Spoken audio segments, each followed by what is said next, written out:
white worms in the soil of a ficus house plant. At some point, it comes to your attention that your ficus house plant has mosquito-like insects flying around it and little white-looking worms, actually fungal gnat larvae, in the potting soil.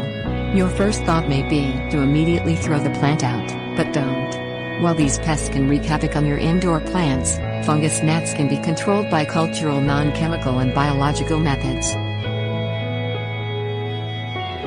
About fungal gnats. The first thing to know is that these little critters do not spread disease or pathogens to humans. Unfortunately, they are vectors to other plants, spreading foliage pathogens and diseases from one plant to another.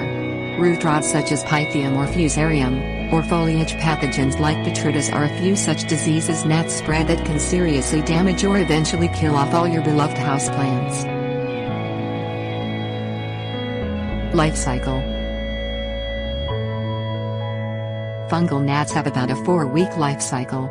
According to Ohio State University, female gnats can deposit 100 to 300 eggs on the soil. Within 4 days, the eggs hatch into creamy white-colored larvae which may look like white worms and can grow up to 5.5 millimeters long. Larvae feast upon the root hairs and plant stems, causing plants to wilt, yellow and decline in health. After 14 days they pupate, emerging about 3 days later as adults, mosquito-like flying gnats. Yellow cards potatoes. Yellow cards can help get rid of adult flying gnats but not larvae plaguing your ficus. Adhere a sticky yellow card to a popsicle stick or straw and submerge it partway into the soil. Gnats, including other insects, are highly attracted to the color yellow and will fly right into the sticky card.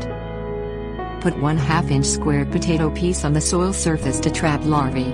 After several of them burrow into the potato, simply throw the potato away. Methods for trapping killing larvae. You can also biologically attack fly larvae with nematodes or mites. Apply styrene and nematodes and water them into the soil surface to kill the larvae. Or, apply Hypoaspis mouse predatory mites to the soil. After turning into adults 18 days, these mites kill upwards of 7 fly larvae a day. Prevention. Thoroughly inspect a houseplant in its potting soil before buying it. If you see any flying gnats, put that thing of beauty down and walk away. Use yellow cards periodically, even if there doesn't appear to be a pest problem. Be careful not to overwater, as these pests thrive in overwatered soil conditions.